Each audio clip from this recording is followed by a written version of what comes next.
His head was slightly cocked to the right and his right hand was drumming silently against his knee. He didn't look at me in a demeaning way, just purely curiosity.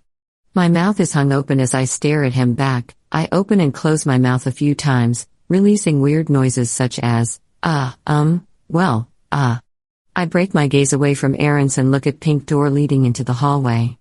I could just walk out. I don't even need to say anything.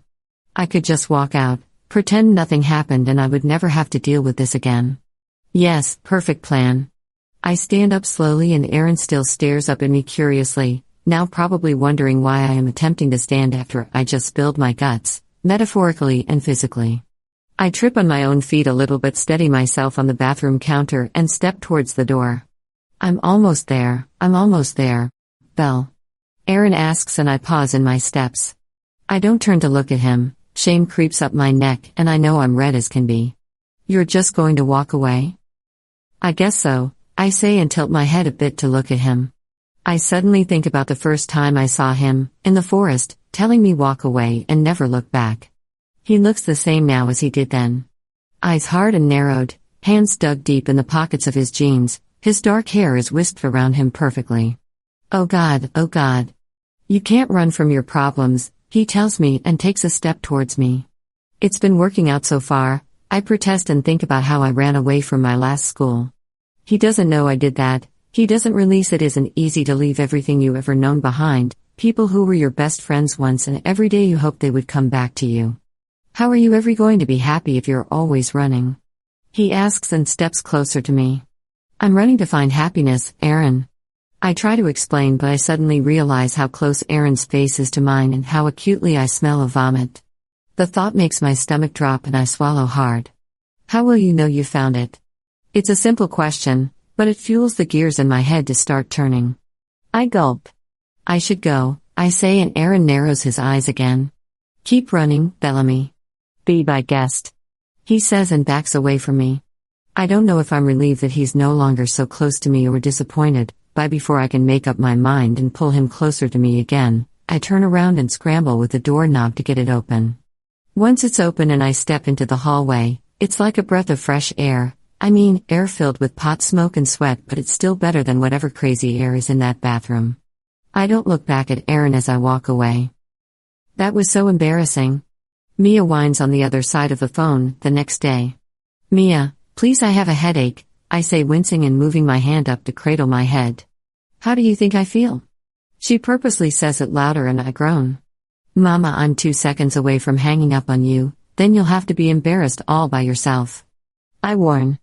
Apparently, Mike found his best and naked friend Hayden around 3 in the morning with Mia covered in her own vomit, cuddling each other in his own bed. Mike was furious, considering he had a naked guy and vomit all over his bed. He ended up kicking them out, but refusing to give Hayden his clothes back before doing so, and the two of them had to wait on the corner of his street in their condition. They waited for a cab to come but then the cabbie refused to let Hayden in his car without clothes. So, they walked home, naked, vomit and all. But that's not all of it. Mia drove her car to Mike's house last night so now, she must go face Mike and pick her car up. Everyone had to put their car keys in a hat only Mike knows the location to, so no one would drink and drive. You must come with me, Belle. Mia continues to whine and I sigh, rolling over in my bed and squishing my face up between the pillow and the phone. I don't want to be there any more than you do. I protest and she screams. Literally screams into the phone, causing me to drop it and my ears to ring. I look down at the phone and thank the Lord Almighty for making me gay so I don't have to deal with women. I pick up the phone and gingerly put it back up to my ear. You want to bet? She threatens. All right. I'll ask my mom to take the car, I'll pick you up in 15. I give up. Thanks babe, she makes kissy noises in the phone and I roll my eyes. Women. It's noon and I've only been up for 30 minutes, since Mia called me. So, I pull myself out of bed and head towards the washroom to take a 2-minute shower and brush my teeth. I don't have the time to take once of my 30-minute, skin-melting showers, but the 2-minute one is enough to wake me up. I pull out a pale pink t-shirt and some black jogging pants and slip on some Adidas strap flops and I'm on my way. When I reach the kitchen, I notice my mother staring at me intently. Yes? I ask her with a sigh. I think your hangover is punishment enough, but you should know how to behave at parties, Vel. She throws her hands up in the air, and I groan. Mum, at least I actually have friends to party with. Her face softens when I say this and she walks over to me and surprises me with a hug, her delicate arms wrapping around me. I didn't always accept you when you told me you were gay, but I love you more than anything, so I tried my hardest to accept you. And I know I'm not all the way there yet, but I'm still trying because you will always be my baby boy. She says, shaking a bit. I wrap my arms around her frail body and hug her gently. I know, Mum, you're doing a great job though. I tell her and pull her back a little to look her in the eyes, so she can see how honest I'm being. It just kills me what those boys did to you, she mumbled and covered her face with her hands. I couldn't protect you. No one could. Do not blame yourself, please, Mum. You did everything you could. Hell, you and Dad changed your whole life for me. That's more than I could ever even imagine. I slowly move her hands from her face and look at her sternly. I am okay. Okay, she says, standing up straighter and wiping her tears, being a mom. You going out today? Yes, actually. Mia left her car at Mike's house because she couldn't drive home. Is it okay if I go pick her up and bring her to it? I hate asking her for the car now, seeing her like this. But, instead she smiles and nods. Just be back for dinner, alright? She hands me the car keys, smiling. Got you, I say, kissing her cheek as I take the keys from her. I turn away and I almost make it to the door before I hear her say, Vel? Yeah, Mum? I just wish you didn't have to be someone else to have friends, to be accepted. She says solemnly and my mouth goes into a thin line as I nod my head. Not everyone has those luxuries. Thank God you're here. Mia says as she climbs into my car. You look like a hot mess, Mama Mia. I inform her, and it's true. Her blonde bangs are so messy, they're basically in one giant knot. The rest of her hair is in a bun, but that also just looks like a giant knot. Leftover makeup from the night before is all over her freckled face, and not to mention the zit popping out beneath the window of her bangs. Thanks, she snorts and gives me a sarcastic glare. So, where does Mike live? I can't remember how we got there last night. I say and she laughs. You had a rough night too? She asks and I glance over at her before starting the car. I puked my brains out in front of a dead guy, I say flatly as I pull out of her driveway. No way. Which one? She turns her whole body over to face me. Aaron. Of course, it was the ringleader. What is this, some Mexican drug mafia thing? Ringleader? I ask, chuckling, and Mia laughs too. Wouldn't be surprised, you should hear what some people say about those guys. Oh please, I snort. She just laughs and shakes her head, but doesn't say anything else. Her head is probably pounding as bad as mine was an hour ago. Mia directs me to Mike's house, but when we get there, something is off about it. Neither of us know what it is until Mia gasps and says, my car isn't here. I look up and down the street and up Mike's driveway. She's right.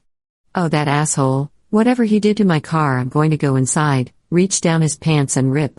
Okay, thanks for the visual. Got it. I say, but she's not having it.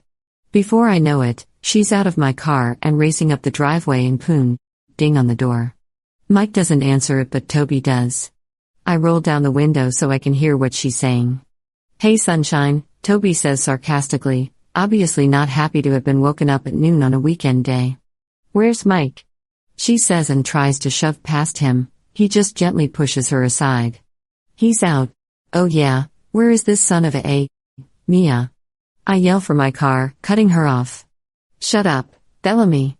She yells back and I put my hands up in mock defense. She turns back towards Toby and he has a sly smirk on my face when he sees me. That's when I go red. Oh God, did Aaron tell his friends what he found out about me last night? Where is my car? She screamed in his face and he started laughing. What's so funny? She crossed her arms over chest, sticking out her bottom lip in a pout. Mike got all the cars that were left here towed. He snickers when he sees her mouth drop. Are you serious? Serious as can be, sunshine. Which company? She asks, finally able to speak. Stanley's Tow and Crush. He says and adds when he sees her rushing back down his lawn, oh and they ain't open on Sundays, gotta wait until tomorrow, pancake. Oh God, she's screaming again. I decide that it's my turn to get out of the car and control the beast. My eyes go wide as she lifts a large flower pot. She's so tiny, how can she even lift that thing up? And whips it in the ground. All three of us stared down at the splattered flowers, dirt and pot on the front porch. It's like me, I can't even believe she did it herself. Y'all should go, Toby says, still with that darn smile on his face, as he reaches up and scratches the top of his head. Yes, good idea. Mia says while nodding. She was in a daze, like she was saying it more to herself than to Toby. I took Mia's arms and guided her to the car, whilst mouthing sorry to Toby. He just shook his head, smirking as if he found the whole thing amusing.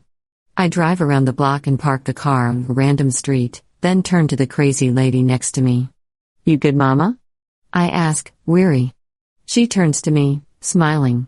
That felt damn good, Belle. We should break flower pots more often. She says and I laugh. Not a clever idea, I shake my head. I can't believe Toby called me sunshine, she snorted. He also called you pancake. I laugh. Pancake? Who calls someone pancake? I shrug. We sit in the car for a few minutes before she turns to me and says, coffee? Deal? _AN